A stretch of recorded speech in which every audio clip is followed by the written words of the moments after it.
Game 6 tonight. NFL trade deadline today. Forget all that. We got to talk about an emotional support monkey. Let's go.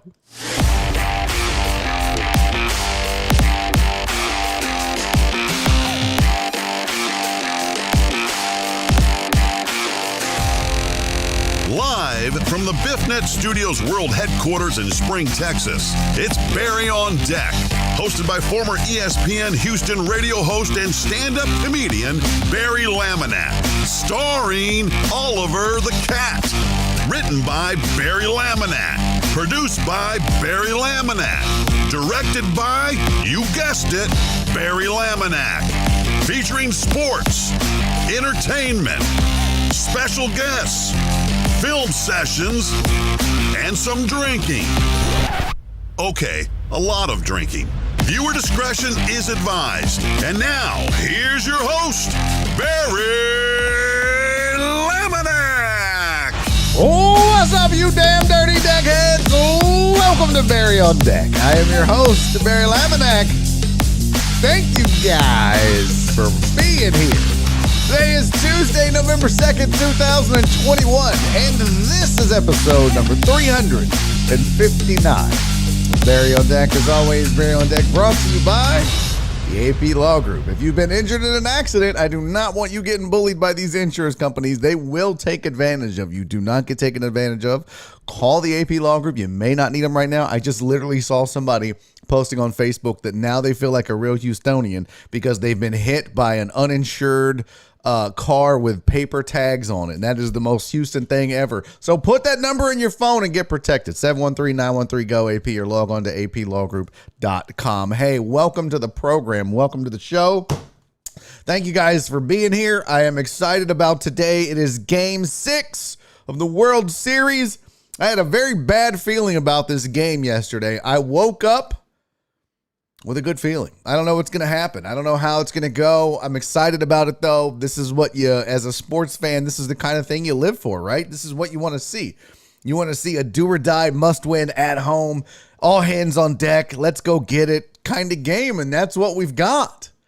It's exciting. We've got about an hour left, or about 50 minutes left in the trade deadline for the NFL. I got bad news for you. If you thought the Texans were going to move Deshaun Watson, turns out that's not happening now.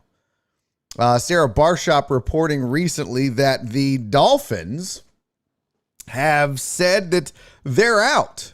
Their owner pulling the plug on any opportunities to go get Deshaun Watson. They have said, no thanks. We'll wait. So bad news for the Texans. They're on the hook for Deshaun Watson's salary for the remainder of the year. When they found out, this was also reported. Well, let's get to it. Let's we're going to get into that. I don't want to put the cart before the horse here. What's up, Frodo? So I got to tell you, I'm all Astros out. I'm ready to go. I got my Astros flying A hat on. I got my welcome to the land where it just don't stop on. I went and put on my custom Astros shoes. Oh, look at that. The plastic's peeling off there. I went and put these bad boys on for tonight's game. Y'all, I even went and put on my Astros socks, okay? I can't get any more Astros than this, people. If they lose tonight, this is not my fault. I'm Astros. I don't have on Astros pants. I got regular ass jeans on. But we got to go Stros. Let's go. Let's do this. Let's get this dub. What's up, Vicente? All right, let's get to the greatest decade in the history of the world for the next 2 hours. Me. I tell you what, I think it was super close because Cece thought she had it on one thing she did, and on the other she didn't. I have to switch to live chat to make sure I get it right. And according to the records, according to the timestamps, Mimi edged out Cece. Got her first super chat in, got the first like. She's the Triple Crown winner. Can we give it up for Memesters? Mimi, sweetie, thank you for being the greatest decade in the history of the world, at least for the next 2 hours. Now, Cece was so close, and I love Cece to death. And I really wanted her to have that, but Mimi got you, girl. It happens. Rest of the chat looking like this. Everybody in early. You guys pumped for game 6? Oh, I'm so pumped for it. Justin Swinford is here. John Dory. Stephen Lil Uzi is in the building. I didn't get a weather report from you, buddy, but that's all right. Mimi is here, as we mentioned. Fidel Lamone in the building. Cece, I talked about. Alan Denson. My sweetie Donna, how are you, girl? Thank you for being here as always. Wallace is in the building. Mr. 1% Chris Reyes. Eric Resendez is here. Be interested to get your take on what you think is going to happen tonight. Eric Ray Lucio, what's up, dude? Good to see you. Who else? Mark G, what's up, Mark? What's up, player? You feeling good about Justin Fields after this week? I know you is. Who else? Cisco, watching live. What's up, Cisco? Said I'm listening live again. I dig that. AJB in the building. Joe Pro, what's up, dude? Joe Pro is here. Man, look at this. The gang's all here early. Christy, hey, girl. Chuck is in the building. What's up, dude? Good to see you, man. House still rocking Cece's avatar. I dig that. Uriel Villanueva, Terrence J. Oh, good to see you, buddy. Long time no see. Good to have you back in the building. Who else is here? Jen, I saw you going through some shit, girl. I'm sorry. I know that sucks. Rudolph Rodriguez with the message of the century. Sanitize, wash hands, social distance. Back the fuck up. Incarnate is here. That's good. Glad you're here, buddy. Alex Villanueva. Who else? I think I got. Did I miss Clarence? There's Clarence. There's P. Jones. I said my brother Junior. Let's see. My brother-in-law, I should say. Perry. I think we got everybody. Total Dallas. Tracy. What's up, Tracy? Good to have you, Frederick. Good to see you, buddy. Who did I miss, too? I missed somebody. Oh, Frodo. Yeah, I mentioned Frodo earlier. Okay, let's go. Let's do this. Now, here's your sports headlines. I'm going to try to monitor the trade deadline stuff as best I can on the Twitters. I've got a trade deadline link as well. First things first, though. There's a nice little pimple. You wouldn't have seen this pimple, and I cut my lip today. I shaved. It's November. Last year during No Shave November, I shaved my beard. I did that last night, and I let it grow all month. And then I let you guys roast my face on the last day of the month. What is the last day of the month this year? Let's look it up. Let's see. The last show of the month would be November 30th is a Tuesday, so we will have a show that day. So we're going to roast my face again if you want to do that. And what we did last time is all the money that we made, I gave to a charity. And since November is Men's Health Awareness Month, but it is also Veterans Day. So what I did last year was I thought, you know what? Veterans Day happens in the month, and I think everybody really focuses on men's health, and that's good. But I ended up giving the money that we raised during the roast of my face, which was about $1,500. We gave to the Lone Survivor Foundation. And so I think the plan is to do that again. Okay, Joe, bro, kiss my ass. What I meant was what day, like Tuesday, a Saturday where no show. Shut up, Joe Pro. So I'm going to do that again. We can roast my face. I'm going to grow out this raggedy ass beard that I can't grow. And you guys will get to make fun of it and roast me as much as you want for a fee.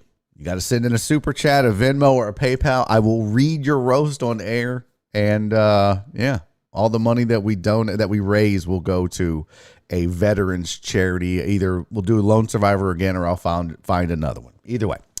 So growing this out for November, No Shave November, doing that again, really not looking forward to it because it's pretty bad. It's super bad. Not like in a good way, not like McLovin super bad, like terrible bad. What else is going on? Oh, I've got a road story for you. I promised you yesterday I would have a road story. Yeah, I'm 132nd American. That's why I don't have a good beard. Well done with the callback. I've got a road story for you. I promised you yesterday I would tell it to you. Shelby can't be here until hour number 2. She said she didn't want to miss it. And hey, who doesn't love a good tease, right? So I will tell you my road story about almost getting in a fight with somebody at the club. And I will do that in hour number 2. I promise you that. So stick around for that road story of me and a heckler.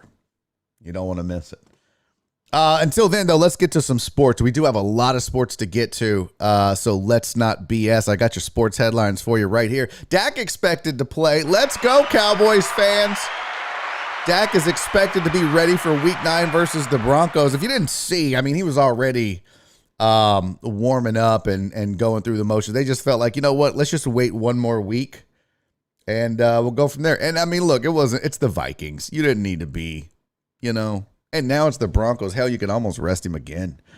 Jameis Winston is officially done for the year. I'm sorry. I'm so sorry. I don't even have like a cry thing. All I have is this. And that's really not appropriate for New Orleans Saints fans. That's not that's not the message. I miss Jameis so much. Saints fans ugly crying in their beignets today. Winston done for the year, torn ACL and damaged MCL. Not good news. You don't like hearing that. Hoping they get it figured out, and we'll see what they do as far as going out and getting a backup, or if they do. Titans have signed Adrian Peterson after learning they might not get Derrick Henry back this season. Again, I don't have a sad song, so that's all I can play. But, man, if you're a Titans fan, Titan Hugo, where you at, buddy? It's got to suck, man. Titans were feeling good about themselves. You know what I'm saying? Like, they were like, man, we're figuring this out. Defense is playing a little better. Derrick Henry's unstoppable. This is going great. We're in a crappy division. We should be able to win this thing. Let's go. And then their MVP candidate, everything, could be done for the year. So they go out and their backup plan, I guess, or their depth is to go get Adrian Peterson. I think, and that's the thing, Perry. I'm not a huge Titans fan. I'm not a Saints fan per se, but you don't want to see stuff like this happen to these teams, right? Like, I mean, the Saints were really getting excited about, you know what? We might be pretty good here. We might be, I mean, with our defense, and if Jameis Winston plays within himself like he has been all year so far, this is going good. And then that happens, or the same thing with the Titans, and then Derrick Henry's done for the year. So, meanwhile, Texans just motoring along, no injuries. I'm not wishing injuries on them. I'm just saying no one gives a shit about this team, and nothing's happened. What you gonna do? Sources are saying that the Packers have cut Jalen Smith a mere couple of weeks after signing the linebacker to the team after he was cut from the Cowboys. I don't know what's up with this dude. I don't know what's happened to him. He's fallen apart. He was a healthy scratch in Dallas. He was a healthy scratch in Green Bay. Unable to get any meaningful playing time. They took a gamble. I mean, the Cowboys were paying his salary for the remainder of the year. Was it 9.7 or 5.7, whatever it was? So all the Packers really had to do was pay him the league minimum, and now that's it. They're done. I don't know what's happened to this dude. He fell off. Cece said, I think what the hell? That's not Cece's message. Why the hell isn't it playing Cece's message? What's up, Walt? I think he got swole, like for real. Slowed him down. Could be. It was 9.8 plus. Yeah. That's just, well, you talk about a guy like it seemed like he had the whole world in his hands over there in Cowboy land, and now can't even stay on as a backup with the Packers. That's just damn. Sources are saying that the Dolphins won't trade for the Texans quarterback Deshaun Watson, and that was the final headline. D-Mata, he might. I mean, he might have physical issues, mental issues, or both. But let's get into this discussion of Deshaun Watson and the Texans and what they do now. So Sarah Barshop had written that, I'm sorry, not Sarah Barshop first. Mike Florio has written. The headline reads, Florio says after hearing a rumor about Deshaun Watson's 22 legal cases being settled soon, they raised their asking price, did the Houston Texans. So in typical Houston Texans fashion, they said, look, we think these are going to be settled soon, so let's raise the price. And then Miami went, well, we're not hearing that. We're not seeing that. We still don't know what's going to happen. We're not going to overpay on rumor, conjecture, and assumption. And in the two of these cases, the Dolphins are the smart ones. It looks like right now. I mean, no deal's going to get done. Deshaun Watson's going to be a healthy scratch for the Houston Texans for the rest of the year because the Texans keep playing hardball. And I got to tell you, I like what Nick Caserio has done in some instances with the Houston Texans, but I don't know if he even knows what he's doing sometimes. When you look at what they got for Charles Omenihu, or however the hell you say it, they went out and got a 6th-round pick for that dude. They traded him, by the way, at the deadline. And I've got the full, that's Omenihu, right? Yeah. I got the trade deadline tracker pulled up. Have no fear, fam. I've got the trade deadline tracker, and we will reference it periodically. In fact, we can go over there and see that the latest trade, Niners acquired Charles Omenihu from the Texans in exchange for a 2023 6th-round pick. If you look around, if you go and find some people that kind of know what they're talking about, they'll tell you, I don't know, but this dude was worth more. They basically got scraps for a guy that either is one, quality, two, depth, or depending on the team, could compete. And why he wasn't competing or more active on the Texans, they're not really sure. But all they get for the dude is a 6th-round pick. Doesn't make a lot of sense. And that's not me, because I couldn't tell you if Charles Omenihu is worth a 6th, a 5th, a 4th, a 3rd. Hell, I don't know. I don't watch the dude. I barely watch this team play anymore. They're so depressing. But it seems like those in the know are saying they just got nothing for this dude. Scraps. So you wonder if, on the one hand, you think, well, good for Caserio for not selling super cheap on Deshaun Watson. But then what are they holding out for at this point, right? I don't know what to make of it. I really don't. I want to give him the benefit of the doubt. I want to say that, oh, cool, he knows what he's doing. But I'm not so sure of that. You're paying a dude $10 million to sit around because you don't want to take less than what he's worth. Great. But you'll take less than what other players are worth in these other scenarios. What does a 6th-round pick do for this team at this point? Nothing. Well, they need draft picks. They don't need 6th-round, day 3, raggedy-ass, nobody gives a shit draft picks. They need quality players. They need depth. I almost cursed. For goodness sake. Omenihu was a 5th-round pick, so you traded a 5th-round pick a few years ago with a ton of potential at 24 years old for a 6th-round pick. I don't get it. I hope Nick Caserio knows what he's doing. Right now, doesn't really look like it. I don't know. Will they move Brandon Cooks? I think they should. They've said they want to rebuild around him. That also doesn't make sense to me, but okay. We'll see. We shall see, but don't expect Deshaun Watson to go anywhere, folks. That is not a thing. That is not going to happen. Some other trade deadline things here. Zoom out. Some other trade deadline, some other activities that you might have seen. Chiefs acquired defensive end, outside linebacker Melvin Ingram from the Steelers in exchange for a 2022 6th-round pick, which is also crazy to me. You're telling me Melvin Ingram and Charles Omenihu are worth the same thing? What? Cam said the Eagles should get Cook and Watson. Boy, that would be interesting. What's up, John Westling? I don't know about that, Cam.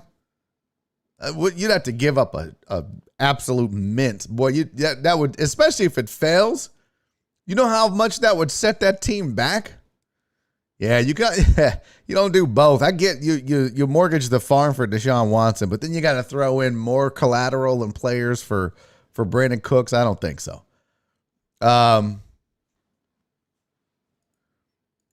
Walt said, no disrespect, but I've been saying the deal with Watson wasn't going to happen from the beginning. I don't just be making stuff up. Well, look, I mean, Walt, no disrespect taken, but I trust my source. Okay? Let me explain this, though. Because I knew this was going to come up. I knew this was going to come up because I had been saying, and everybody had been saying, Watson's going to go to Miami. I said that back in February. Make no mistake about it. That was the plan. Okay? That was the plan all along. But what you don't have control over is Nick Caserio being an idiot or the Dolphins being idiots. But to say that my source was wrong isn't the case at all, because both of these teams have been talking heavily about getting Watson to Miami. That was the move. And part of what I was saying was everyone was saying Philly or Carolina or all of these other places. And I was saying, no, he wants to be in Miami. He's got a no trade clause. He's not going anywhere else that right now. He opened that up a little bit just to get out of town and get back on the field. But what you can't control is Nick Caserio playing hardball and the Dolphins doing the same. That's what you can't control. Does Deshaun Watson want out? Yes. Does he want to be in Miami? Yes. Those are facts. Did the Dolphins want Deshaun Watson? Yes. Were the Texans willing to trade him? Yes. The other stuff is just a negotiating thing that fell apart. All these other things that occur. So, I mean, don't, you know, I think you know who my source is. You're acting like, Walt, I mean, I'm not, you're acting like I'm just pulling a fucking random towel boy from there.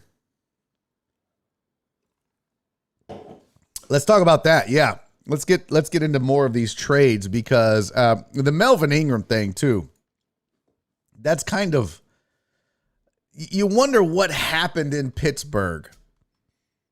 Thank you, Christy. You wonder what happened in Pittsburgh where Melvin Ingram, you know, they signed him in the offseason, 1-year deal. Let's see what happens. Just wasn't a fit. He was frustrated. The Steelers weren't feeling it.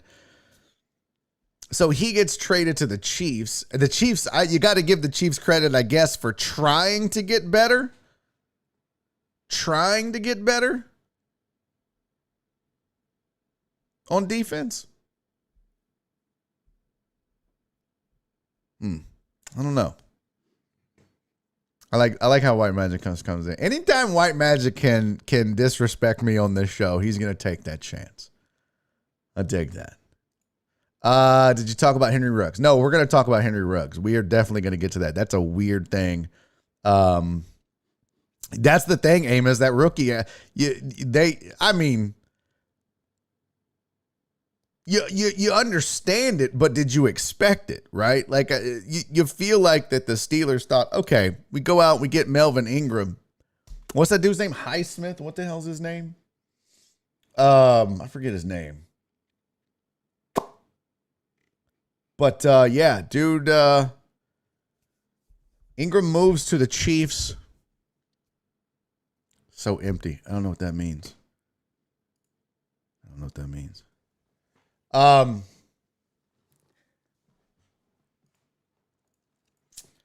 White Magic, I love you, buddy, but you troll way too much on this show, and you get way too much attention for it. Why?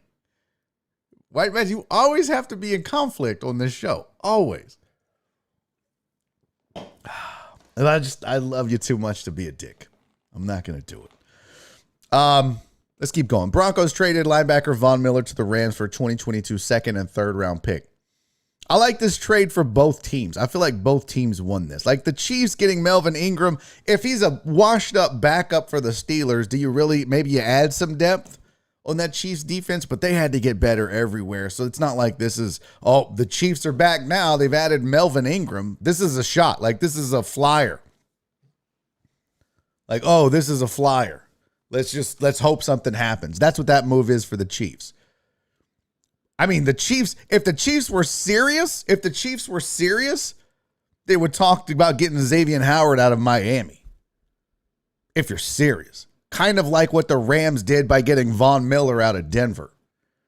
If the Chiefs were serious and they wanted to get better and they need to get better in that secondary, why weren't they on the horn with Miami trying to get Xavier Howard? Got to do that. But they didn't. But the Broncos moving Von Miller surprised a lot of folks. Rams give up a second and a third round pick. And you got to love what the Rams did. They tweeted out a tweet of a poker player pushing all his chips in and said, we're all in. And they are. And now that defense looks a whole lot different. Is a whole lot scarier. Now you don't just talk about, oh, it's Aaron Donald and Jalen Ramsey. Now it's Von Miller, Aaron Donald, Jalen Ramsey. That Rams offense.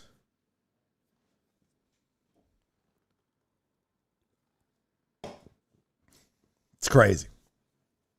Texans also traded Mark Ingram. We talked about that. Went to the Saints, undisclosed late round draft pick. I think they said it was the 6th was what it was. No, you're right, Amos. Rams are not afraid to swing, and they did. They did. And I think this is the Rams' time. I saw the odds, Super Bowl odds. Where was it? Let me see. I think I have the link here. Oh, I didn't set it up. Right now, the Super Bowl odds, according to was it the MGM? The Bills, believe it or not, have the best Super Bowl odds. Let me see if I can find it here. Now, obviously, if there's anything that goes down over the next 30 minutes, this might change as well. But where was it? Here we go. Nope, this is an old one. Where was the one I just had? It had, there it is, right there. So Buffalo was 550, I believe I saw. Oh my God, just go away. Your cookie bullshit. Here you go. Rams are now third. They were, well, so they opened obviously at 1,400, but I think they were like 6th or 7th or something like that. But with that move by adding Von Miller, Rams jumped up to the third best Super Bowl odds right now. Still liking the Bills at plus 500, Bucks at plus 600, Rams at plus 650, Green Bay at plus 900. And I tell you, I like that value. I also like this value, believe it or not. I know that seems crazy. If Dak can stay healthy, plus 1,000. I kind of like that. If you're gambling, you're always looking for value. What this says is that Buffalo and Tampa are probably the two favorites to come out of their respective conferences. Rams might give some folks problems. But I tell you what, I kind of like that plus 1,000. It's not too bad, actually. Rams are out collecting Infinity Stones. Who would have thought, too? You put Matthew Stafford, take him off of the Lions and put him with Sean McVay and the Rams, and now all of a sudden everybody's like, wow, we already knew this guy was good. Looking different, man. Looking different. What is this? Rams better get a ring quick. When their bubble bursts, it's going to be rough for a while. That's always the case, right, though? I feel like that's yeah.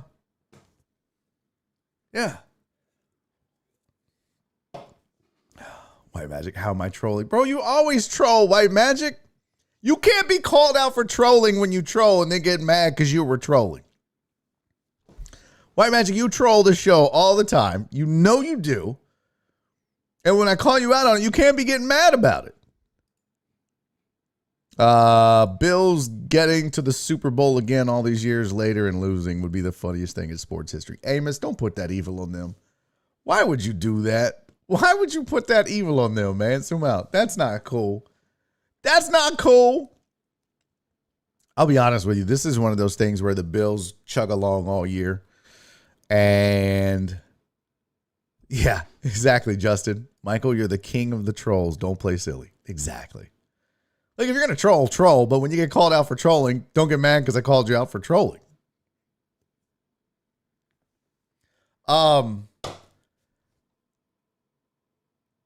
Trubisky may be going to Washington. Now, that would be interesting. That would be,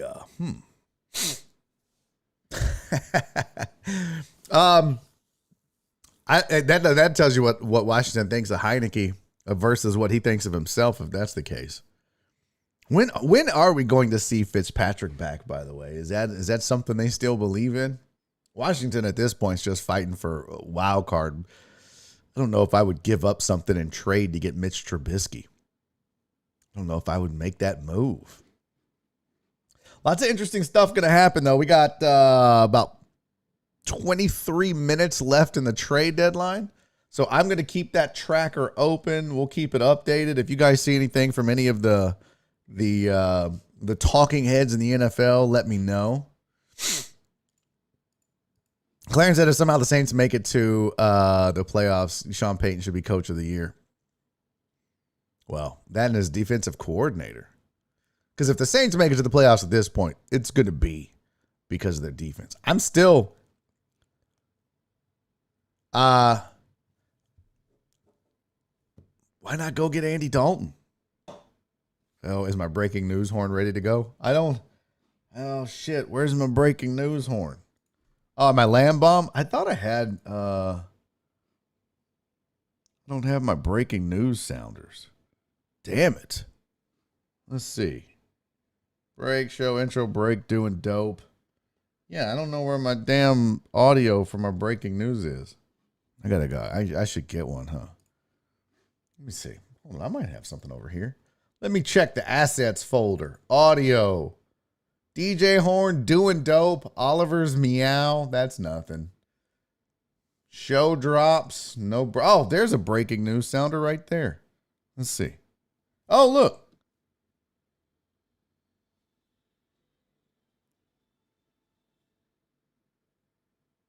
Yeah. Why the hats? What hats? What are you talking about? What are you talking about, Flip? Why the hats? Donna throwing the train off tracks, right? Clarence said they don't want a Cowboys washout. Clarence, if it means you could get to the playoffs, I mean, if you could do it with Jameis Winston, why can't you do it with Andy Dalton? Do you think that the Rams don't play the Dixie horn again? Nope, not happening. Do you think that the Rams fans were like, we don't want the Lions Stafford throwaway BS quarterback? Bleh. I bet you the Lions fans are like, Goff? Yeah, please.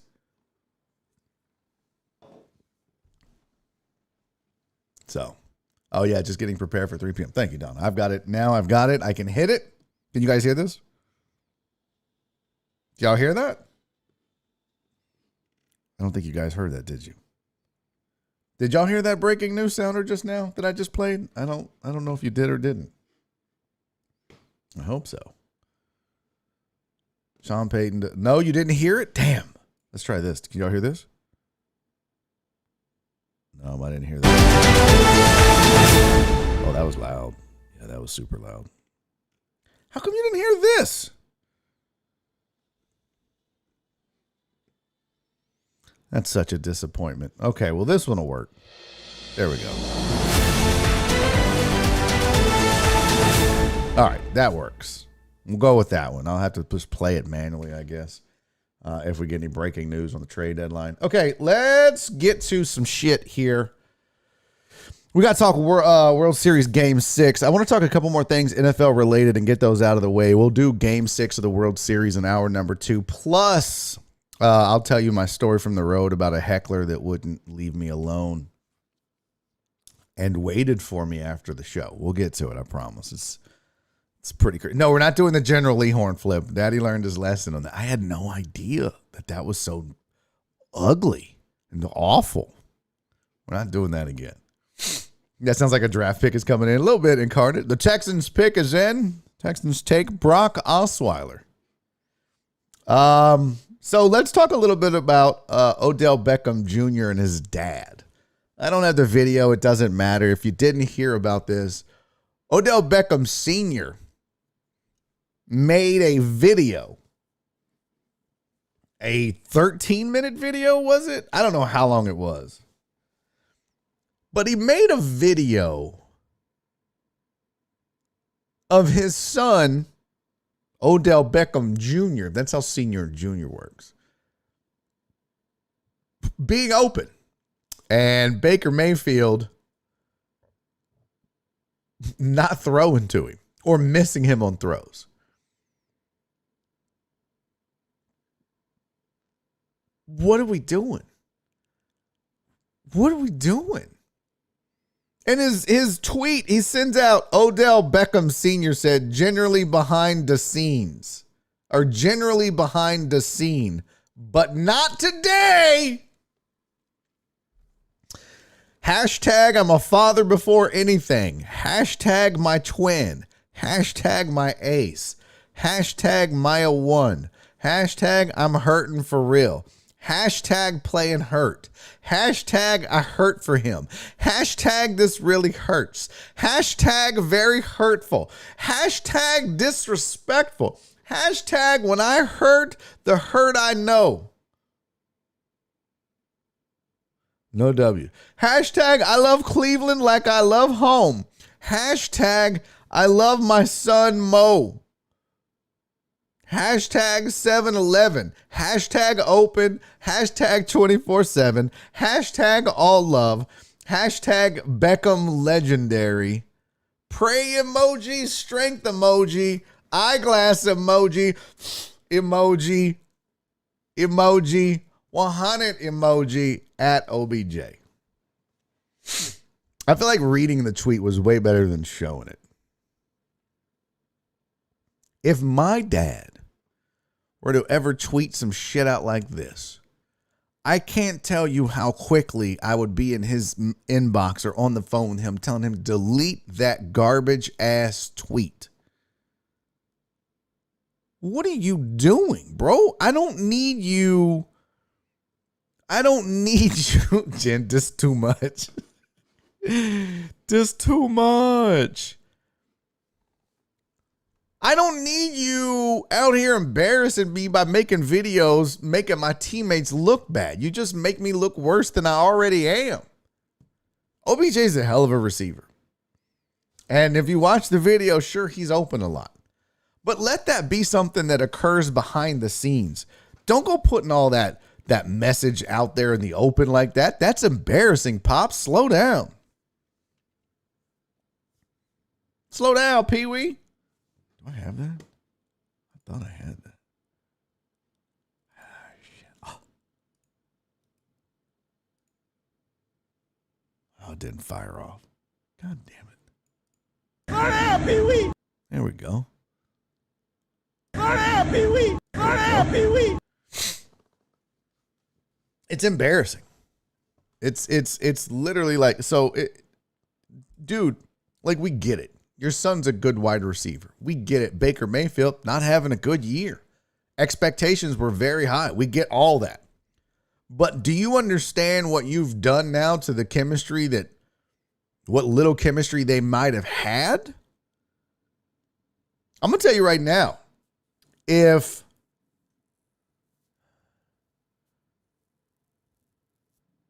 everybody's like, that's a lot of hashtags. If like, let's say we're doing Sports Riot, me, John Wessling, and Mike Liebeshock. And Shock and I keep stepping on one of Westling's jokes. And Westling's wife, Sarah's like, here's all the examples of when Shock and Barry stepped on John's jokes. Hashtag let him live. Hashtag funniest man alive. Hashtag jokety joke. Hashtag set my people free. Hashtag let my people go. Hashtag jokes on you, Barry. Hashtag these jokes were open. Hashtag those two ain't funny. Hashtag I love John Wessling. Like, what the fuck, man? Even if John's like, bro, I'm sorry. I don't know why she does that. She gets all emotional. Like, bro, just now it's going to be weird between me and John and Shock and John, and it's just not, it's unnecessary. It's unnecessary to do something like that. Your son is a grown-ass man and a professional, and great, you've supported him up until now. You go fight for your son and Pop Warner. Yeah, you go to the high school coach and you say, you need to throw the ball to my son some more. But once they get to college and they're grown-ass adults, you stay the fuck out of their business. It's weird. It's really weird that a grown-ass man is intervening with other grown-ass men. I don't understand that. Rev House said, unpopular opinion, sounds like a dad just caring about what's happening with his son and being bad at hashtags. No. You can care about what happens to your son without taking to Twitter and making a video and basically putting something on blast. For putting someone on blast like that. Like, that's not how you go about this. That's not professional at all. It's embarrassing. It's really embarrassing. It is unprofessional. Dude, would your mom or dad go to your job, Rev, and be like, listen, my son's a great designer and engineer. I know that the flow in those pumps was jacked up, but that's not his fault. You got to blame Carl over there who doesn't know how to be a good draftsman. Yeah, but he's a professional and they're grown men, House. Would your mom go up to your job? No.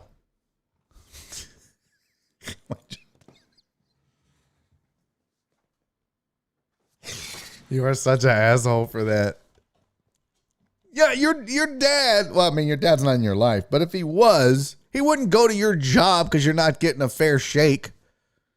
No, he's not going to do that. My mom's not going to call a comedy club that's not booking me and be like, my son's funny. What are you doing? You're supposed to book him. He's so funny. He's never dropped a joke. The jokes are open. He throws the joke in there, and that's how it goes. I'd be like, Mom, what are you doing? It's weird. Only in professional athletics would something like that happen. Nobody's calling the post office and being like, hey, I think you should promote my son. Carl does a great job delivering the mail. Be like, who is this? Carl's dad. Get the fuck out of here. Don't call us, you weirdo.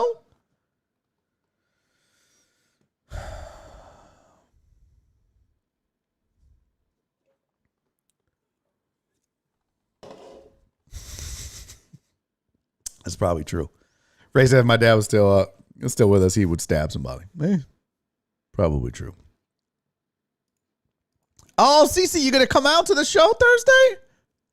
Get ready. I don't know if it's going to be a good one. You might want to stay home. Usually I'm very adamant about promoting shows and telling you guys. I appreciate the RSVP. That's great for the algorithm on Facebook, but I don't know how good of a show it's going to be, if I'm being honest. I hope the promoter's not watching right now, but it might be pretty bad. So just, you've been warned. If you skipped it, it wouldn't hurt my feelings. How said I understand your point? I think he's getting blamed for causing issues that were already there and known. Oh, well, okay. So let's make it worse. I mean, if they've got bad chemistry, okay.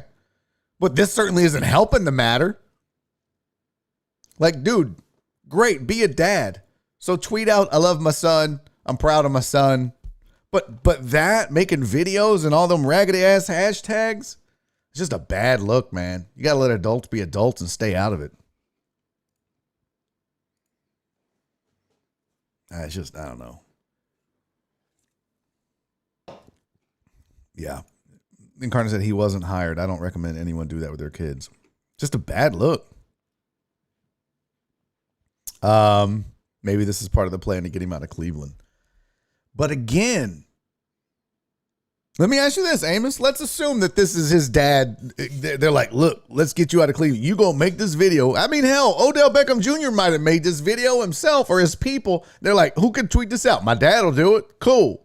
Let's give him the hashtags too. Like, none of that matters. What matters is now Odell Beckham Jr. already has the reputation of being a little aloof and crazy and out there and all that. Isn't he the dude that likes chicks to poop on him too? Isn't he the one that likes to? That's why he plays for the Browns.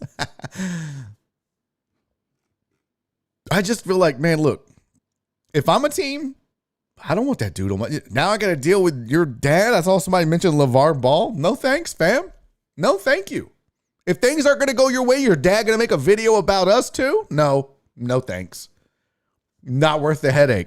You're already a headache. Now we got to deal with your dad being a headache? We're good. Justin said, I feel like OBJ Senior kisses OBJ Junior on the lips. Look, I don't think that's going to always be a debate. Should sons and fathers kiss on the lips? I think it's okay. I really do. I think it's fine. It's family. I don't know. I don't think that's a weird thing.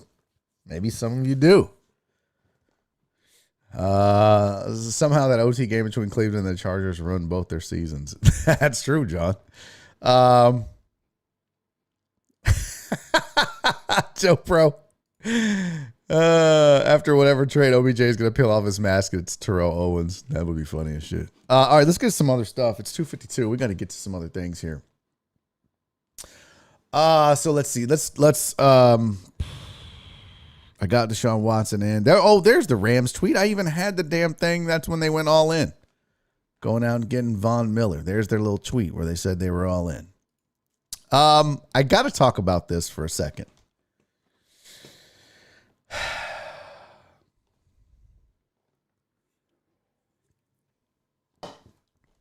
This, if you don't know, this is Jeff Banks. And Jeff Banks is special teams coach for the Texas Longhorns. Now, Jeff is in a bit of hot water because during a Halloween party, Jeff's pet monkey attacked a child. On the surface, you might hear this and go, whoa, that doesn't sound good at all. But there are so many layers to this pet monkey onion. So, Tom Campbell tweeted out, I'm hearing a report from a credible source that Texas Longhorn special team coach Jeff Banks' monkey allegedly attacked and seriously hurt a young trick-or-treater last night on Halloween. The monkey's jaw apparently had to be pried off of the small child. Now, there's so much to get to because it's not a pet monkey. It's an emotional support monkey.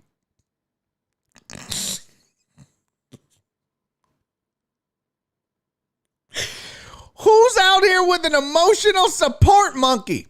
Also, hold on. It's getting better, folks. We're just starting. It's getting way better. It's not a pet monkey. It's an emotional support monkey. It's also not his emotional support monkey. It's his stripper girlfriend named Pole Assassin. It's her emotional support monkey that she also uses in her act. That they went to Jerry Springer before to do said stripping pole act. Yes, Pole Assassin has been on the Jerry Springer show. And she wanted to set the record straight that her emotional support monkey was not attacking children. He was provoked because she had it all cordoned off. Don't enter this area.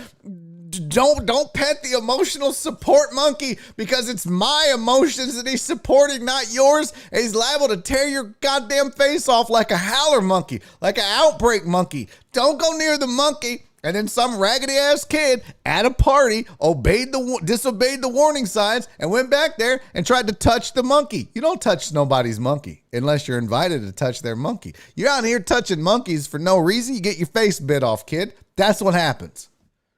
An emotional support stripping monkey will bite your face off if you touch it at a Halloween party when you're not allowed to touch it at a Halloween party.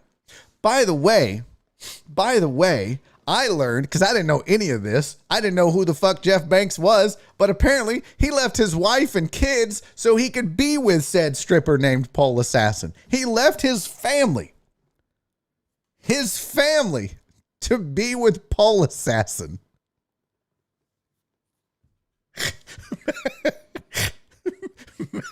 Matt said, this sounds like a damn Mad TV script. Yeah.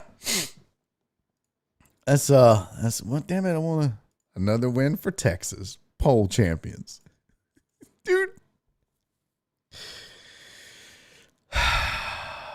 Hold up, Barry. If you don't look this up right now, I'll never forgive you. Look what up.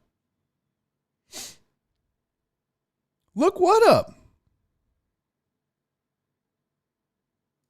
Danny Dan said, I'm reading a Mad Lib. I swear. Okay, look, fine.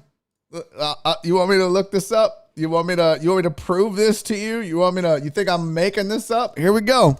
You ready? You ready for Pole Assassin? Let me get my scene over here. Cut to zoom out. All right. Here we go.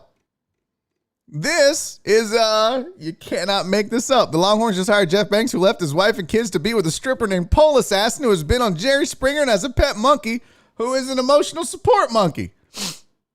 So this is Pole Assassin. This is Pole Assassin with Jeff Banks, her baby. This is Pole Assassin on Jerry Springer, the GOAT. Greatest pole dancer to ever hit our stage. And this is Pole Assassin and her booty with the emotional support stripping monkey. Doing high fives.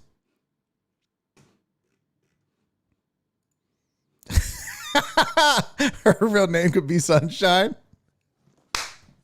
You can just see Jeff Banks in like Harlem Nights. Just like, hey, babe. Yeah, listen, I'm not coming home. Tell the kids I love them. Huh? I met a girl named Sunshine. I'm out. So great. I'm sorry, sugar. I didn't know. Oh my God. That's hilarious. Monkey Gia is the IG account. Let's go to Instagram. Monkey Gia. Zoom out. This is Monkey Gia. This is the emotional support monkey. This is their IG. There's obviously Pole Assassin. This is how many followers is this? Is this if this monkey has more followers than me, I'm gonna be so pissed. Oh, son of a bitch. Come on! What? I'm a white-faced capuchin. I'm a girl. My name is Gia. I'm an emotional support animal. I can make you smile. Also, put a little something in my monkey G-string, baby. Put a little something in my monkey hip. Put a little something in mama's monkey G-string, baby. Fucking stripping emotional support monkey. Oh my God. Is the monkey her bodyguard? What's up, Chase? Right? Could you imagine? Poor monkey. Hold up, Christy. What are you talking about? Zoom out. Poor monkey. I don't know why I'm doing Donald Trump hands. What? Are you serious right now? This is the greatest monkey in the history of monkeys. Yo, this monkey is living the best life. Did you see the video? Hold on. Let me show you the video of this chick going over the whole scene of the crime thing. Where she's like, oh, no, you guys didn't. I'm about to show you the whole thing. Look, check this out. Let's see. Zoom out. Nope, that wasn't it. Zoom out. Watch this. This is sad that people have to go all out of the way to prove that a person is lying. That's right. You tell them, Pole Assassin. Pole Assassin's about to school you guys on why this is all a made up bullshit story. This kid is bad and deserved to have his face bitten off by an emotional support monkey. Here's the gate. Here's where all the haunted house action happened. Yeah. And yes, I do clean up fast. The shit's gone. Okay, girl, you go, girl. Here's the gate that every child and parent was told to turn around at when they got to. It was closed and blocked off with balloons. Need all this that. Is how far the kid went in my backyard without permission, all the way over here to where my animals live. And watch this. I can't wait, girl. Show it to me. I don't even play when it comes to my animals, and I know don't all blame the you, legal Pole. rules. Do we call her? Do not enter Do we call her Pole or Mrs. Assassin or Miss Assassin? I don't know. Hey, P.S. Do we abbreviate it? P Assassin? P Assassin? I don't know. That might be part of her act. Who knows? But here we go. This is her.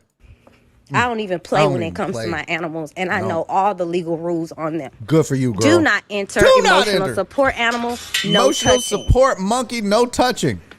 How Look at can this. she viciously bite someone if they don't stick their hand in there where it this, don't look at this, belong? look at this. Got a box is her fan in there? home and her home only. It's already clear as day on the gate. Don't touch. No one's allowed back here. Look at this monkey. Look at that.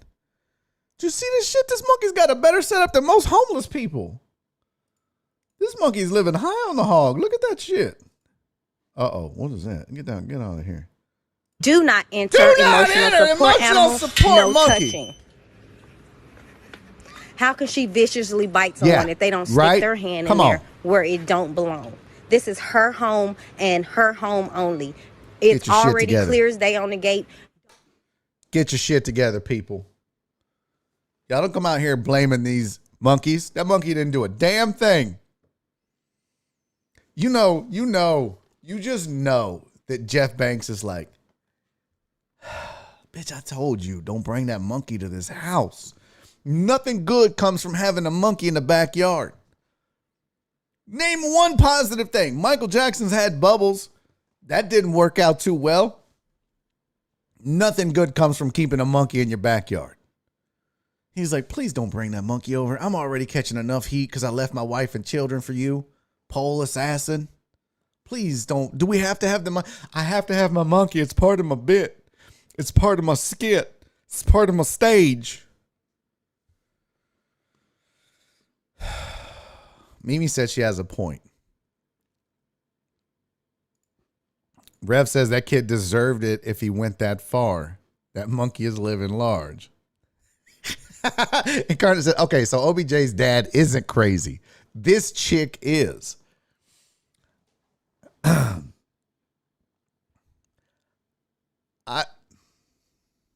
don't think you can call it an emotional support monkey if it strips with you on stage. Now, at the sake of sounding insensitive to people who have emotional support animals,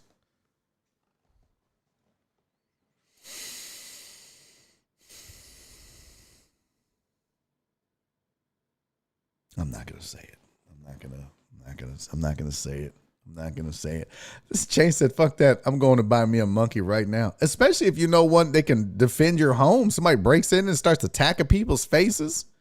It's a coworker. So many things I want to say about an emotional support monkey. A stripping. So we've got a special teams coach that left his wife and kids for a stripper that owns a stripping emotional support monkey that attacked a kid at a Halloween party when the kid was breaking and entering or something. I don't know. It's pretty crazy.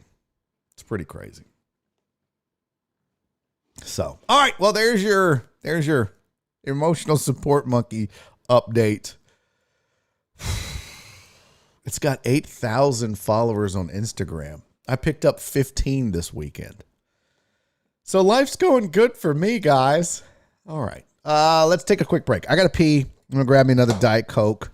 You guys go pee or poop or whatever it is you do during the break. We'll reconvene back here. We'll talk World Series Game 6. We'll talk some pitching matchups. I got some data for you as far as the pitching staffs go. Maybe we'll talk about the Astros lineup and what you guys think they should do. Should they leave it the same? Should they change it back? What they should do there. Plus, I got a story from the road. I was in Tulsa last week, and I got heckled, and we almost got in a fight. I'll tell you all that and more right after the break. Don't go anywhere. This is Barry on Deck. I'm your host, Barry Laminack. Stick around through the break in like 5 minutes or actually less. 2 minutes. I'll be right back.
number 2 of Barry on Deck. I'm your host, Barry Laminack. Thank you guys for sticking around through the break. Those of you that did, those of you that didn't, you're terrible people for doing that.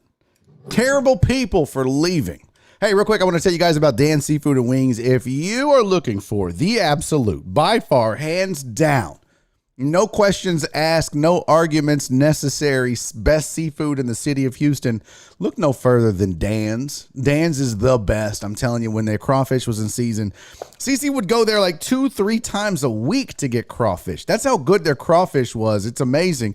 All of their seafood is made fresh. It's delicious. You're going to love it. I'm a big believer in their boiled spicy shrimp. Nora, my wife, will not eat seafood and specifically shrimp from anywhere else other than Dan's. That's it. We don't even get any choices in this house.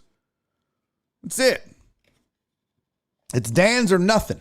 And that's the way it should be. And it should be like that for you if you haven't tried it and you're a deckhead. I promise you're going to love this place.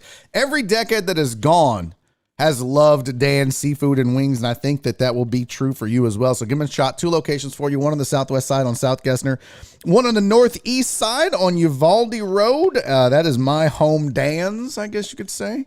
And I love it. It's delicious, and I think you will too. Give them a shot. Dan's Seafood and Wings. Check them out online, eatatdans.com, @eatatdans on IG. Whatever you do, please make sure to put some Dan's in your mouth. All right. Yeah, look at that. See?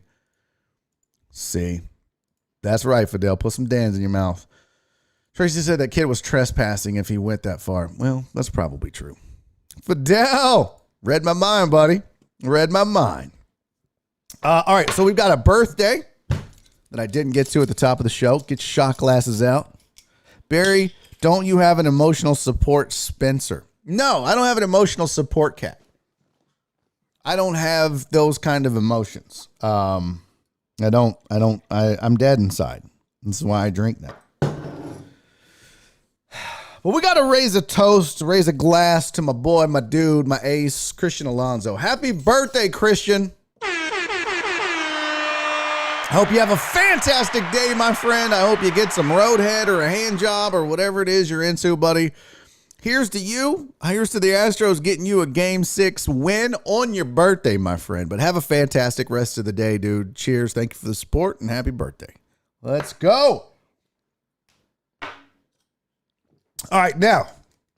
What just happened? Spencer is a stripper. No, he's not. I don't have a stripping cat. I don't have a stripping cat. That's not a thing. Let's do this. We're going to talk Game 6. We got to talk about a road story. I saved it for Shelby because she was here for hour 2. Before we do, though, I hold in my hands Galaxy Buds Pro. Looks like normal Galaxy Buds, right? There you go. There's the package. You want to see my package? Check out my package. There's the Galaxy Bud Sound by AKG. So when you open it up, this is what it looks like, right? This is what it looks like.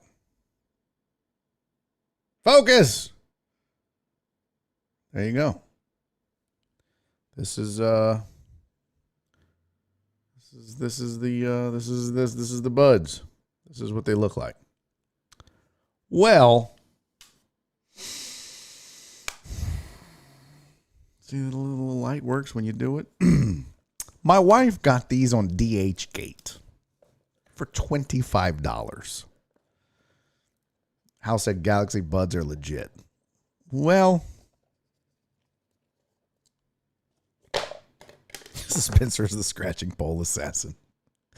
Well done, John Wesley. I gotta say, for $26 or whatever they were, they came in the little case that had the little charging thing there with the different ear things. Had serial numbers on it.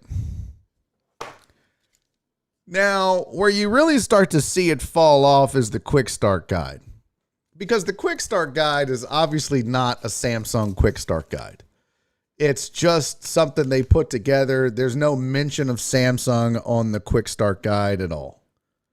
Now, these, like I said, these are from DHgate. They were $25. I mean, everything looks official, so I don't know. Maybe this is official. They're just selling them at a discounted rate. I don't know. I don't think that they're bootleg. The only problem is they might be bootleg because my phone doesn't recognize the serial number. They work on my phone, no problem. I can hear. I can make a phone call, but I can't adjust most of the settings on them for some reason. Like I can listen to music. I can make a phone call. But like if you want to turn on or off noise canceling or any of the other settings, it doesn't work. And then when you go to reset them, it says you have to charge them. They're fully charged. It doesn't show a serial number. I have to add them every time. It's like, Katie said, did your phone recognize it as real Samsung Galaxy Buds? No. That's what I'm saying. Like if I take these out of the little charging thing here and we just pretend like they're in my ear, there they go. We'll just set those down. They don't show up as connected in the wearable app. Hold on, Galaxy, Samsung wearables. Did you download the Galaxy Wear app? Yes. See, it says your earbuds are not connected. Connect them, right? So I hit connect, and now that they're out, not connecting. So now it's not connecting. And you click I'll click the little icon thing. Well, basically what I have to do is I have to go to my Bluetooth and re-add them every time. So it's not the most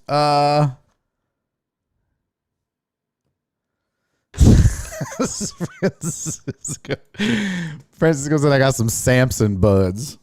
Got some Galactica.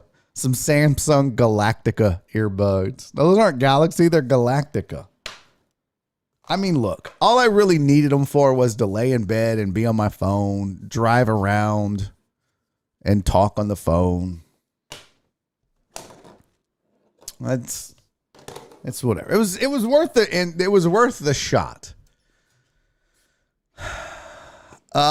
She said $20, red flag. Are they compatible with Samsung bootleg phones? That's a good question. I would imagine they are.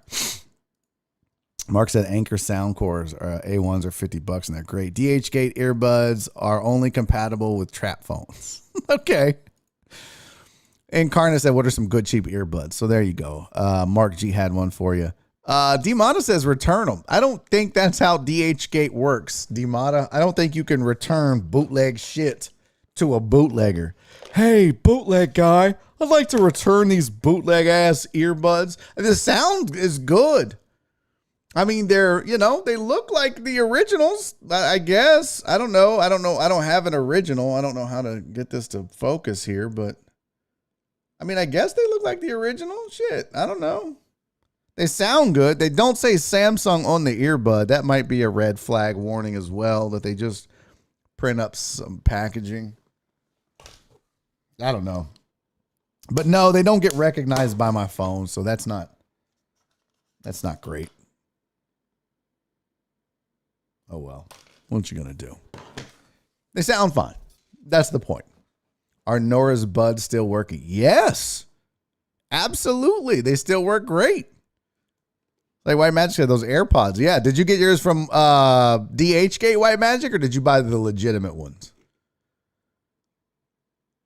When they say it's jailbreaked, they mean sold by escaped criminals. No, and that's the crazy thing. DHgate, I got that shit in like 2 weeks. Like it didn't take long at all. I don't know. Okay, let's talk a little Game 6, and then we'll do a story from the road. So Game 6. I thought this was interesting. Brian McTaggart tweeted this out. He talked about the pitching rotation for the Houston Astros and how many pitches each pitcher has thrown. This will give you an idea of Game 6, what you can expect. So this is through 5 games. Game 1, Framber Valdez went 2 innings through 52 pitches. Yimi Garcia threw 19 in an inning worth of work. Phil Maton threw 22 in an inning. Odorizzi threw 42 in 2 1/3 innings. Brooks Raley threw 9 pitches in 1 2/3 innings. That is really, really good. Ryan Stanek threw 20 pitches in 1 inning. Game 2, you see there, Urquidy threw 74 over 5. Graveman went 1 inning, threw 10 pitches, so on and so forth. So what does all this mean, Barry? Why is this important? Why does this matter? Well, the reason it matters is it gives you an idea of what you can expect as far as who's available and who might be available in Game 6. Now, we talked about the fact that, look, it's Game 6. All hands on deck. Everybody should be made available. Everybody is available. I'm sorry. I'm trying to do this here so I can be on the... Oh, that's the wrong one. No, flex cam's not even on. My flex cam doesn't even work anymore. I don't know why that is.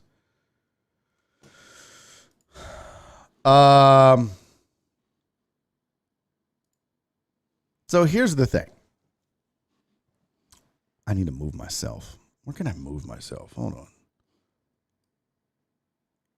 I think right there, son, looks like a good spot, Barry. That's a good spot. Total Dallas said it tells you who's most likely to have their bestest stuff. Not necessarily. I mean, with Luis Garcia going on short rest, are you concerned at all, Astros fans, about that? Fried isn't going on short rest. He's good to go. I'm not so concerned about Garcia on short rest. I think one of the things that I look at, the first thing I noticed is this. Game 5, you look at who threw pitches and who's not going to be available. Obviously, Frommer's not pitching. They're trying to save Urquidy because the 14 pitches that he threw was his normal throw day. So he's still in line to pitch in Game 7, so they say. Luis Garcia obviously is going to be the starter. Yimi Garcia threw 12 pitches in a third of an inning's worth of work in Game 5. Kendall Graveman went 2 innings. He's obviously not available. Greinke is available. Javier is available. I would be surprised if you saw Phil Maton unless this goes extra innings, but he's been pretty solid in this postseason. Jake Odorizzi, obviously available. Ryan Presley, also available. That's good news. Raley is available. Stanek, maybe not. He has pitched back-to-back games but in the World Series, but he's gone 3 games in a row, as a matter of fact. He's pitched 4, 15, and 12, but he's the kind of guy that would probably walk into Dusty's office and go, I'm available. Use me. I will be surprised if he gets used in this game, though. Right now, I think 2 arms you can count on not being used out of that bullpen, Kendall Graveman and Ryan Stanek. Why is that a big deal, you ask? Well, there is your 7 and 8 guy. The guys that have been your 7 and 8 are probably not available unless it's an emergency situation, which means now you got to go from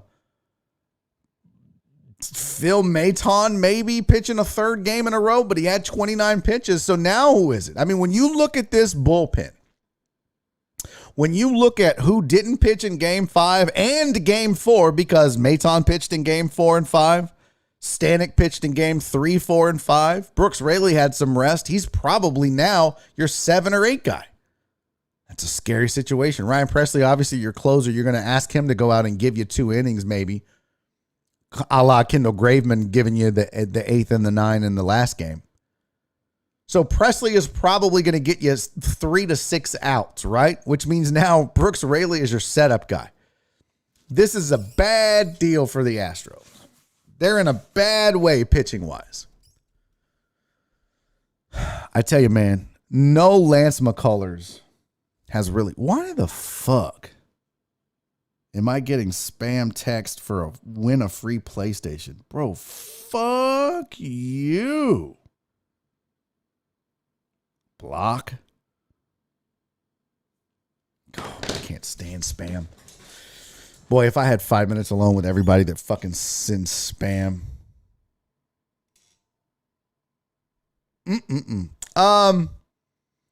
Here's the concern. When you look at it, was all hands on deck except for Ryan Presley in Game 5, and you can see how Dusty kind of managed this. Fromber only going 2.2 innings and fucking shit up was a problem. It kind of messed things up. Urquidy had to be used. That's your game 7 starter probably. Luis Garcia going on short rest. Now, Yimi Garcia pitched. Kendall Graven pitched. Zach Greinke did not pitch, but he threw 58 pitches and went 4 innings for you in game 4. Javier should be fine. That's probably the guy, if Luis Garcia struggles at all. If Luis Garcia struggles at all, I expect immediately either Christian Javier and or Jake Odorizzi to be the guys that come in and fill that gap to get you to Brooks Raley and Ryan Presley and maybe Blake Taylor. Boy, if you got to go to Blake Taylor, you're probably not winning the World Series in game 5 or game 6. They're not in good shape. But that's when this team is at its best. For some reason that I'll never fully understand, when this team, when it looks like all is lost, Red Sox series, White Sox series, and even now, when it looks like, oh man, what's going on throughout the year? That's when guys like Raley would step up. You're going to need that, obviously. I'm concerned about this pitching matchup over the next 2 games. You'd think favors the Braves. I'll say this. Tonight favors the Braves. You got Fried on the mound. I understand the Astros knocked him around a little bit in the first game that he pitched in. Fried is a legitimate 1-2 in baseball. Now, how that'll translate again, I don't know. But the pitching matchup scares me. But for some reason, yesterday I did not feel good about this game. They're at home. There's something about this game that I felt when I woke up. I was like, you know what? I feel good. And Donna, you're right. It's all hands on deck. Everybody is available. Although I don't think Kendall Graveman is available. The dude would probably go out and give up a home run in his first out. There's no way. He threw 37 pitches for a reliever. I just think he's absolutely not available. No matter what. Even if this is extra innings in the 13th, 15th inning, I don't think you're going to Kendall Graveman. You might go with whoever your starters are. What would be the craziest, though? What would be the craziest is if you get into the middle innings, you got to use Christian Javier, you got to use Jake Odorizzi. You use those guys, you use the rest of the bullpen. You win this game, you have to probably maybe use Urquidy, which you don't want to do. Wouldn't it be something if it's Zach Greinke taking the bump for a game 7? And he would do it too. Make no mistake about it. He would do it. 100%. Zach Greinke would take that bump in game 7. Throwing them slow-ass ephus pitches. I mean, the dude's not a power pitcher. And I understand how arms work. He's probably tired. But he would have game 5 off. He wouldn't pitch in game 6. Greinke in game 7. Mwah! Be something, wouldn't it? I love Zach Greinke. I think his arm is done. I think he's on the downside of his career. But to watch him hit and the way he's like goofy and all, I root for the guy. He scares me to death when he takes the mound. I think he's very, very hittable. He fell off the second half of the season, obviously. But, man, you just can't not love Zach Greinke. And I think that the Astros would be good riding or dying with Zach Greinke taking the bump in game 7. What I think will happen is they'll keep Urquidy. They won't use him. He's your game 7 starter if it gets that far. I'm concerned. What do you guys think? As somebody said that Siri is your game 7 starter in center field. Trying to pull up the box score here. Let's go.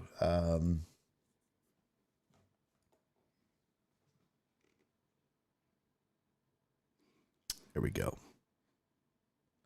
Let me take this and find my... There we go. So here's your lineups if you didn't see them released already. Here is your lineup. Zoom out. Different way. Look at that. It moved a little. Here's your lineup for Game 7. Altuve 1. Brantley 2. Correa 3. Yordan Alvarez back at DH, out of the outfield at 4. Yuli Gurriel at first base hitting 5. Tucker in right field hitting 6. Bregman hitting 7th at third base. Siri hitting 8th playing center field. And Maldonado hitting 9th.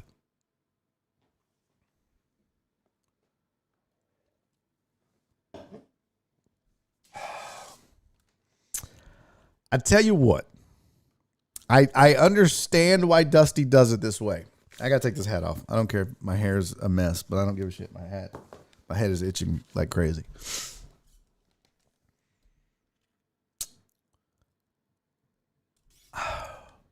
This is going to sound, I don't know, some of you might disagree with this, and that's fine. If it were me, as much as Yordan is struggling, I would have moved Yuli up to the 3 hole. I want him getting as many at-bats as he can get.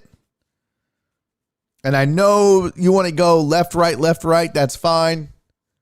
But I would have swapped Correa and Yuli. And I leave Yordan where he is. I know he's not. He looked lost at the plate in Game 5. Absolutely lost. But time and time again, through all of these playoffs, Yuli, I mean, let's just take a gander at what this dude has done. So in this series, he's hitting 320 in the postseason. No hits in games 5, Game 4, or Game 3. Or Game 2. He hasn't had a hit in forever. But it feels like, and look, this is one of those things where this is if you look at him getting on base, 400%, 250 is not great, 500. He's not hitting great. But he gets on base, he drives in runs, whether it's sac flies or what have you. I feel like Yuli is almost left unprotected in the bottom of or the second half of this lineup. He won the batting title this year. I want Yuli to have some protection from this lineup. If you flip-flop Carlos Correa, because you know Correa, you know what you're going to get with Correa at the plate. But if you move Yuli to the 3 hole with Yordan behind him and then Correa behind him, now you keep your left, right, because you go Altuve. Let's go back here. You go Altuve, right-hander, Brantley, left-hander. You would have Yuli as a right-hander. You would have Yordan as a left-hander, and then Correa as a right-hander, and then Tucker as a left-hander, and then Bregman as a right-hander. So you're keeping the left, right. But here's the problem, is I think Yuli being so far down in the lineup, you can pitch around him. You can pitch junk to him. You don't have to face Yuli. And he's still drawing walks. I mean, he's still moving runners over and doing the things he's supposed to do at the plate, but it feels lost where he's batting. I want to see Yuli hitting in the 3 hole. Danny Dan said, I'm guessing that you hope Yordan gets his mojo back. Look, I think hitting, this to me, this is the difference between like what we talked about with Bregman and some of these and Yordan and these other guys.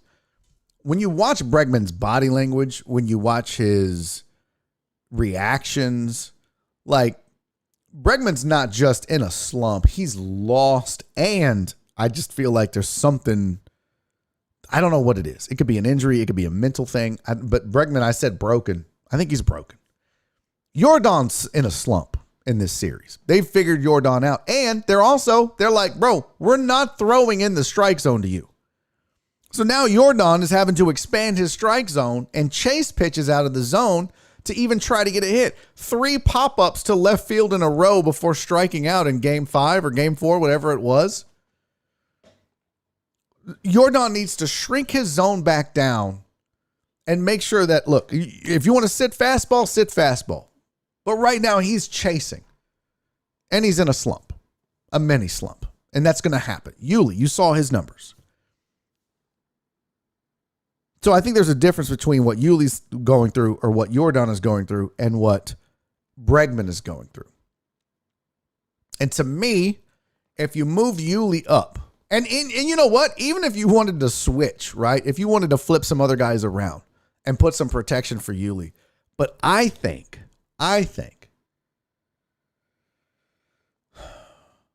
you got a dude who, for as much as they talk about Michael Brantley, professional hitter, Yuli, to me, can be a key to this offense, regardless of what Altuve is or isn't going to do, Correa is or isn't going to do, Brantley is or isn't going to do. He's lost down in the middle of this order, sandwiched between a bunch of dudes. And if you can spark Yuli, Correa has hit in the 5th and 6th spot and 7th spot in this lineup for most of the season. So it's for him to be hitting 3rd, okay, good. But at the same time, he's used to hitting down in that order without protection and has done a great job. Bregman, I understand why you had to move him down. And I think he should have been. He's exactly where he needs to be. But if it were me, and I know this is not a popular thing, if it were me, I would flip-flop Correa and Yuli. And you know what? I wouldn't even be upset if he flip-flopped Tucker and Alvarez. And I understand you don't bury Alvarez's power that far down in the lineup. But if you watch his at-bats, he looks lost. I mean, here's Alvarez in the World Series. He's got 1 hit. What was that, triple? He's still drawing walks. That's good. But watch his at-bats versus watching Yuli's at-bats versus watching Bregman's at-bats. Yuli is the only guy that he's in a slump, but he's not lost at the plate. Alvarez looks lost at the plate and in a slump. Bregman just looks like, what is going on? Now, he had the big hit, and I get it, and that was good. It was a catalyst for this offense. And maybe that's the difference. But that 1 hit doesn't get you out of whatever the fuck Bregman is in. So I think you flip-flop Correa and Yuli. You give Yuli a chance. He's going to have to see some pitches. And I think that could be a catalyst for this offense. Alex says, so how about Yuli, Correa, Alvarez, 3-4-5? Well, the only reason you don't do that, the only reason I suggested also maybe flipping Alvarez and Kyle Tucker is that Dusty likes, and it's a thing. It's a baseball thing where you want those lefty-righty matchups because of the new rule that baseball has that says you have to have a pitcher face at least 3 batters unless it's the end of an inning. So if you bring in a lefty to face Alvarez, he's got to face a righty and then another lefty, right? Well, now you're getting a favorable matchup. It's not 2 lefties back-to-back or 2 righties back-to-back. If you can avoid having 2 of the same style of batter, lefty or righty, back-to-back, it switches or it flips the pitching matchup favorability into the hitter's favor if they're bringing in a lefty to face a lefty or if they're bringing in a righty to face a righty. So they might get that 1 out, right? They bring in a lefty to face Jordan. Well, now that lefty has to face Yuli or Correa, who's ever in that spot, before they get another chance to face Kyle Tucker, whoever's after that. So that's why you go left, right, because in pitching, a left on left and a right on right is advantage pitcher, always, or usually. And it has a lot to do with arm angle and where the ball comes from and being able to see the ball, see the release of the ball, and see the rotation. When you're on the arm side of the pitcher, it's a little more difficult When you're on the opposite side of the pitcher, because of the way the batting stance is, by the way, and your eye, like, you want both eyes on a pitch at all times, and I'm not a hitting guy. I mean, I know a little bit. You want both eyes as much as you can get, which is why you'll see some players open up and look at the ball with both eyes. I mean, like, even that much of a turn can make a huge difference. This sounds crazy, but it's true. So when you have an opposite hand throwing you the ball, you can actually see the ball better coming out of the hand. That's part of why lefty on lefty and righty on righty and opposites work the way they do in baseball. But I don't think it's like a popular opinion, but if I were the Astros, if I was Dusty Baker, I think I might move Yuli up to 3, move Correa down to 5. Correa's never had a problem hitting 5 in this lineup. And get Yuli going and get some good at-bats. It's the one thing this team is going to do, though. They're going to draw a walk. So you're going to have to throw strikes other than Jordan, which is why, hell, I might even flip Tucker and Jordan as well. Not too surprised to see Siri in the lineup. What is this? Ben just joining. Oh, the monkey story. I think Ben's behind. He's just got to catch up. Yeah, Alex said when guys slump, sometimes you have to change it up, which is exactly what they did with Bregman. This is exactly what they did with Bregman. And I do agree with you, Dandy Dan. That should have been moved down a lot sooner. Joe Pro says, I wouldn't be mad if Tucker hit 4th. I don't think a lot of people would. I think when it gets to this point, it's like, what's the best for everybody? What's the best for the team? And if Bregman is struggling and Jordan is struggling, you don't want to take their bats out of the lineup, right? It's the same reason you don't take Machete out of the lineup, even though you know Castro's a better hitter because of all the other things that he does. But you can still adjust some of those to give yourself the best chance to win. Dandy Dan said, I love the swagger that Siri has. I just want it to translate, right? Like I agree with you. I love his confidence, but I just want it to translate. What has he done? He's had 4 at-bats in the World Series, 1 for 4. He's hitting 161 in the playoffs. No at-bats in game on Friday, no at-bats on Sunday, but he did have a stolen base on Friday. So we'll see. We shall see. All right, so there's game 6. Now let's talk about the road. So I was in Tulsa, Oklahoma, and got there Wednesday. Had shows Wednesday through Saturday. And the nothing spectacular happened on the way up. Nothing spectacular happened while I was there. Wednesday, Thursday, Friday, we went and grabbed a burger because John Wessling said to go get it, and it was delicious. Nothing crazy happening. Until Saturday late show. And I'm on stage, and I do this joke about Tornado Alley. And I tell a story about going through a tornado.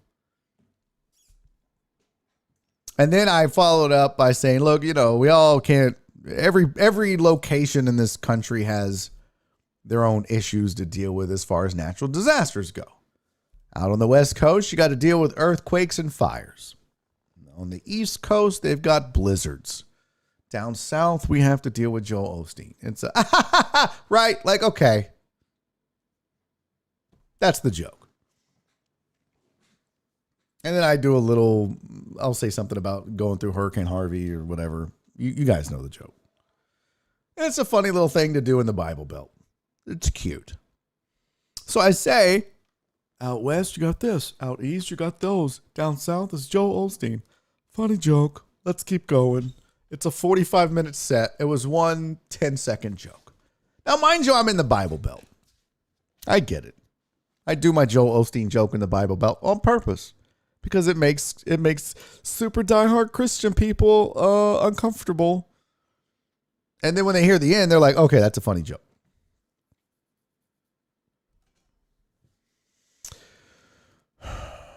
So I do the joke down south dealing with Joe Osteen.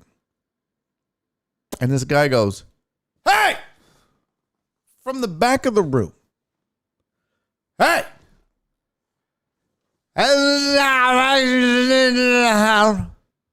Osteen." I was like, "What?"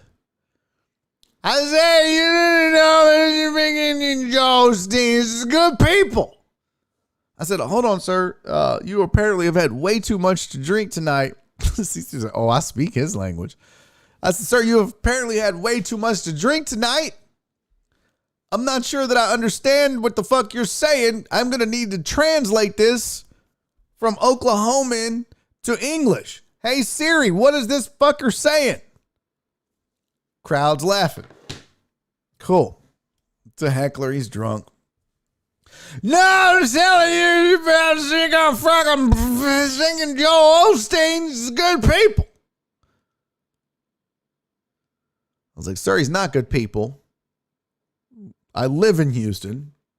He's a fucking asshole and we all hate him. So you don't know what you're talking about. Shut the fuck up." Crowd laughs. I laugh. All in good fun. Ha ha ha. No!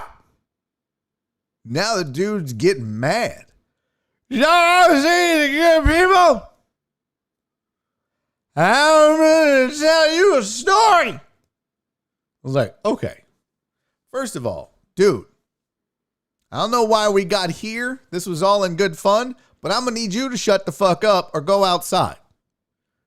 "You don't tell me to shut the fuck up." I was like, "I just told you to shut the fuck up.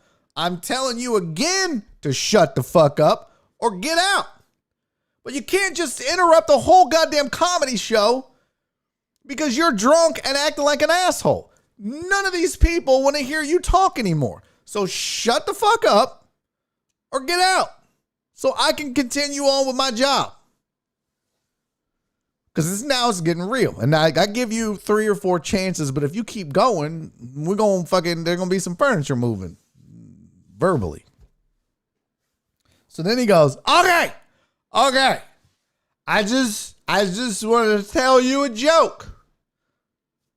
It's like, bro, you're not telling me a joke. Nobody wants to hear you mumble rap your way through this raggedy ass joke that you think is so funny. If you want to tell me a fucking joke, go to open mic, bro. No one paid to watch your drunk ass tell jokes. They paid to watch me tell jokes. So would you just shut the fuck up or get out of the showcase? Because I'm trying to work here. I was like, how often? Now, you know what? Only in comedy could a motherfucker go in here and try and do this shit. Nobody goes up to an accountant and is like, "Hey, let me add." Like, what, bro? "Let me move over. Let me add all this stuff up. Let me just do some accounting for you." I don't want you to do accounting for me, dude. First of all, you're drunk. Second of all, it's my fucking job. Leave me alone. "No, I'm going to do accounting." No, you're not. But inevitably, everybody thinks they're fucking funny and that they can get on stage and tell jokes. So he says, "Let me tell the joke." And I said, "Dude, you're not telling the joke. Either shut the fuck up or leave. And if I have to get the staff to throw you out, I can do that." And then about that time, somebody goes over there and they're like, "Sir, you have to shut up." So he stops. And everyone, this was like, I don't know, I got like 15 minutes left in my set. What's up, Nicholas? I got your text, buddy. I'm going to check it out. So there's like 15 minutes left in my set. And then every once in a while I hear him go, "Hey, yeah, man." I just ignore it. It's no big deal. No big deal. So I know he's mad. I've been told this dude to literally shut the fuck up from stage like 5 times. I have made fun of him. I have mimicked him. The crowd is just laughing at this dude profusely because he looks like a fucking idiot. He's the butt of the joke.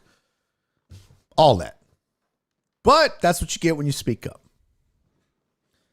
So then Show's over. And I get off stage. And everybody's like, yay. And I walk over to put my stuff down. And then I'm headed out of the showroom to go sell my t-shirts and meet people and say hi. Yeah, that's a great point, Dan. Imagine being like, hey,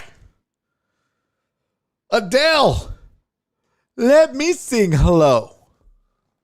What? Let me sing hello. No, you're not getting up here and singing. Let me just sing. Everyone shut up and listen to me sing. No, that's not how this works, man.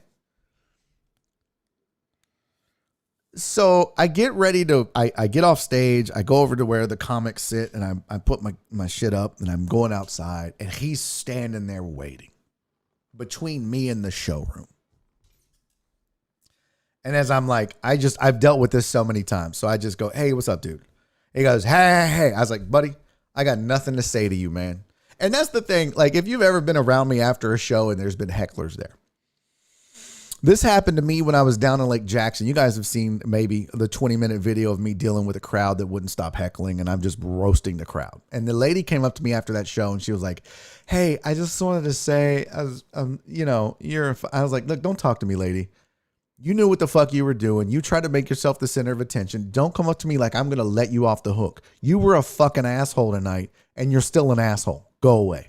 And I'll tell people that. Because I'm not going to let a heckler or somebody who's being a dick off the hook just because they want to come up to me later and be like, hey, I was just playing. Did I help the show? No, you didn't help the show. I'm trying to work. You're being a fucking dick and you're not going to come up to me afterwards and pretend like everything's okay. Fuck you. I'm not doing that. I don't let you off the hook if you're a heckler and you do that. Go fuck yourself. And I will tell you in front of all the other comics and all the other people that you can still kindly go fuck yourself for doing that. And I have always been like that after a show. I'm not letting you off the hook. Period. I'm not. So this guy comes up. And thank you, Christy. Christy blesses me every time I curse. For those of you that don't know. So, hey, just real quick. I said, dude, I'm not fucking with you. Okay, you tried to ruin the show with your bullshit. You're drunk. I have nothing to say to you. I don't care about you. Thanks for coming. Good night. And I walk around him. And I go to the table where we're selling merch. Wesley said, I trained you to hate hecklers well. Yeah, I'm so proud. I hate seeing bitch-ass comments hanging and drinking with hecklers after a show. Oh, no, sir. No, I'll literally tell them again to their face to go fuck themselves. Which, as I shall continue the story, I go around the dude. I go to the merch table. Hey, good night, folks. Thanks for coming. Hope you guys had a good time. Oh, you want a shirt? Okay, what size do you wear, buddy? Cool. Here you go. Cool, thanks, buddy. Yeah, follow me on the gram. I'm way better than an emotional support monkey. I promise. Okay? I'm Joke Assassin on there. Not Pole Assassin. That's different. I'm Joke Assassin. All right, we'll see you guys. And I look up, and this dude is fucking standing next to me.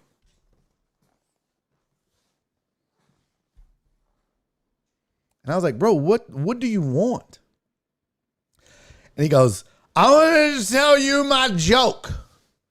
I said, dude, I'm trying to interact with the fans and the people that came to this show that didn't talk and try to ruin it. I don't give a fuck about your joke.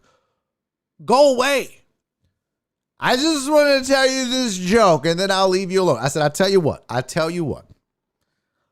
Let me get finished with these people and selling my merch and meeting and greeting these folks and saying hi and bye and all that. And I will listen to your stupid fucking joke. But if it sucks, we're fighting. And I'm joking, obviously. And he's like, okay. Like he's ready to fight. So I was like, okay. So he's standing there next to me. Everybody leaves. We're down to like 3 people. They're not at my table. They're at like the features thing, buying a shirt or whatever. So I said, what's your fucking joke, dude? What is so goddamn funny that you had to ruin this entire fucking night for everybody? And he goes, okay. Hey, everybody. Now he wants everybody's attention. So everybody's fucking, and he goes, So this guy sees the frog, and then the frog is like, hey, kiss me. He's like, I don't want to kiss you. And the frog's like, bro, you got to kiss me. I'm a magic frog. And the guy is like, I don't want to kiss you, magic frog. And then he puts the frog in his pocket. And the frog's like, buddy, you got to kiss me. I'm a magic frog. And he was like, buddy, I don't care. I'm married.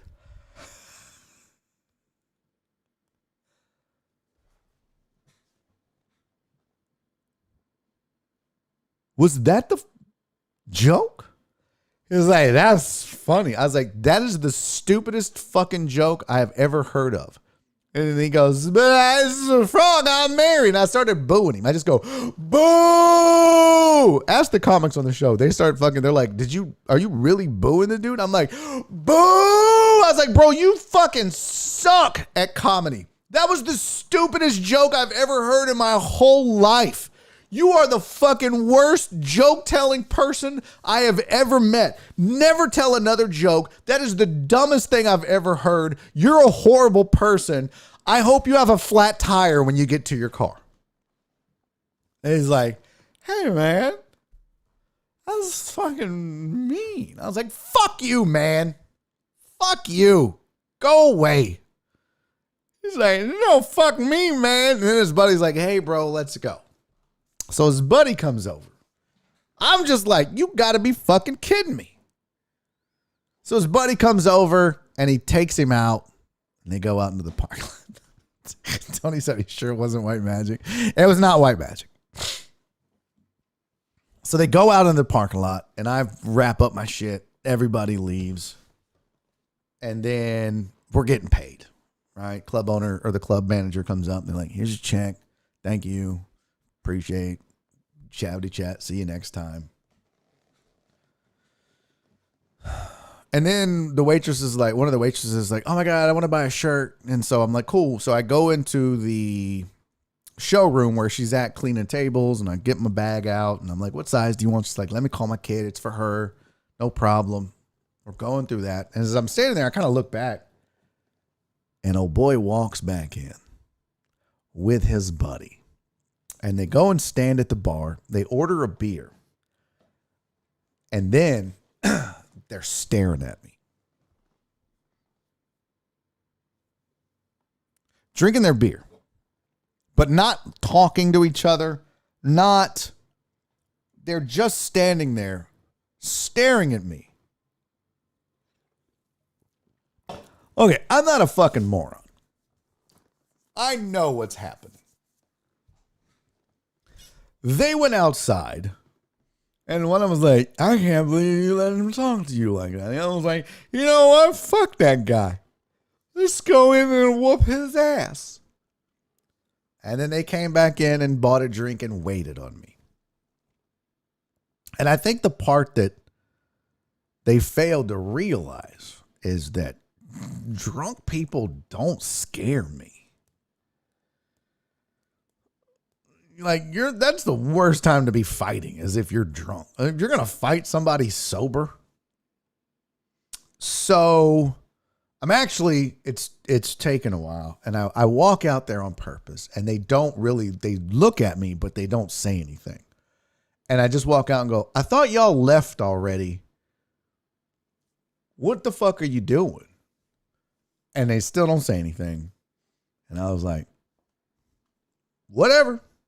So I go back in the showroom and we're figuring out the shirt thing. And then the other comic is there and she's buying a shirt from him and we're all talking.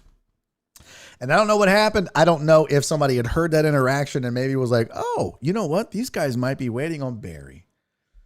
But I was fully prepared to go back out there and have to fight one of these dudes or both of them. I was like, okay, this is going to happen. So I go back out and they have been scuttled off. Now, what I don't know is, are they waiting in their car for me or not? But at this point, I don't give a fuck. I mean, I carry protection. It's in the car, but in my safe in the back. But I'll get it out. I got to put my bag back there anyways. All's well that ends well. They were scuttled off and left. But I really think they wanted to wait on me, which I was like, oh my God. Dude, you're way too drunk to be fighting. Like, sober, you might be a handful. But right now, I assure you, my friend, this is a terrible decision on your part. Nonetheless, they left. No incident. But shit like that always happens to me. I don't understand. And I think part of it is because I don't take shit from people. Like, I have a certain threshold. Like the show before, there was a guy heckling, and I told him the same thing, joking the same way. He yelled something out. I didn't understand it. I said, sir, are you having a stroke? Are you drunk? Or do you just born in Oklahoma? Crowd laughs. He yells something else. I was like, I really don't understand what you're saying. I'm probably going to have to translate this on Google. It's an easy joke. They laugh. He yells something else. I said, okay. I've been up here for 3 minutes. We've got 42 minutes to go. If you don't shut the fuck up now, you're going to be miserable. And you might be famous on YouTube if somebody's recording this. So you just need to be quiet. Let me finish this show. He laughs. I laugh. The crowd laughs. He never says another word. Because it was all good-natured fun. Which is what this was supposed to be with this drunk dude. But every once in a while, they get outside of themselves and get their feelings hurt. So we did not fight, but I'm pretty sure, I'm 95% sure they had came back to me. Or they had came back in and wanted to fight. All's well that ends well, though. But yeah, thanks a lot, Oklahoma, for sending all your fucking drunks out there to talk shit for no reason. All right, listen. Time to bounce. I got to go fertilize before sports right. Don't forget, by the way, tonight, right there, Sports Right Live, twitch.tv/Sports Right Live.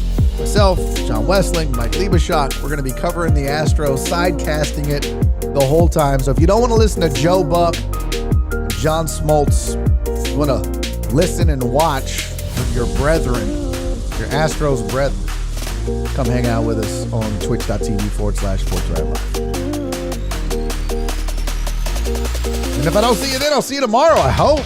It's a Whisker Wednesday. I have 2 animals for you to adopt, and animal bids and everything else. And I'm actually trying to find a guest. Just have somebody hang out with me for a while. Do something. So until then, by the way, I just realized this. I missed Josh's super chat. What a terrible person I am. I even had it in the queue. Josh, if you're here, I'm sorry. I owe you love for your super chat, buddy. Where the frick did it go? That's a damn shame. I have failed Josh immensely. I don't even see it anymore.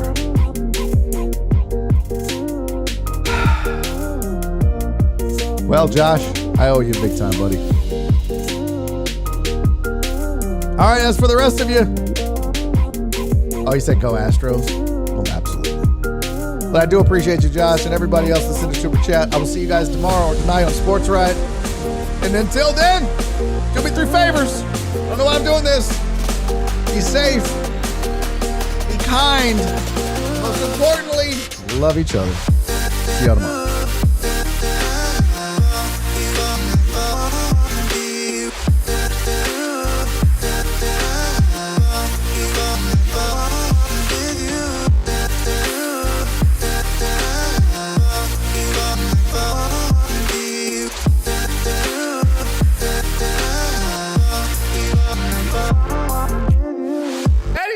YouTube video!